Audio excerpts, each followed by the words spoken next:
கொடுத்துருக்குறாங்க. நமக்கு வந்து உணர்வை கொடுத்துருக்குறாங்க.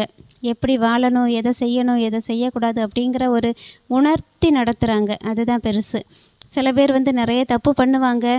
இப்போ ட்ரிங்க்ஸ் அடிக்கிறவங்கெல்லாம் இருக்காங்க. அவங்களுக்கெல்லாம் ட்ரிங்க்ஸ் வந்து உடல் நலத்துக்கு கேடுன்னு தெரியும். ஆனாலும் உணர்வு இல்லாமல் அதை மறுபடி பண்ணிக்கிட்டே இருப்பாங்க. ஆனால் நமக்கு அப்படி இல்லை. ஒரு விஷயம் பாவம்னா இதை செய்யக்கூடாது அப்படின்னு கர்த்தர் உணர்த்துறாருன்னா நம்ம எந்த அளவுக்கு அவரை அறியிறோமோ அறிய தான் இந்த பாவத்திலிருந்து ஒரு விடுதலையை தராங்க. நம்மளால் அதை உணர்ந்து கொள்ள முடியுது.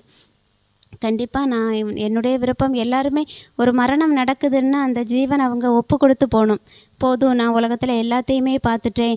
என்னுடைய குடும்பம், என் பிள்ளைங்க தலைமுறையாக சாட்சியாக இருக்கிறாங்க. நல்ல வாழ்க்கை வாழ்கிறாங்க. நான் வாழ்ந்தது போதும். நான் இனி என் ஜீவனை நான் கொடுத்துறேன். ஏசப்பா கூட போய் சேர்ந்துடலாம் அப்படிங்கிற மனநிலையில் நாமளாக ஒப்பு கொடுத்து தான் மரணம் வரணுமே தவிர ஒரு வியாதிப்பட்டோ இல்லை ஆக்சிடெண்ட்டு, துர்மரணம், சூசைட் பண்ணுறது இப்படி எதுவுமே யார் வாழ்க்கையிலே நடக்கக்கூடாது அப்படிங்கிறது என்னுடைய விருப்பம். உண்மையிலே உலகம் அப்படிப்பட்டதாக ஒரு உலகமாக மாறும்.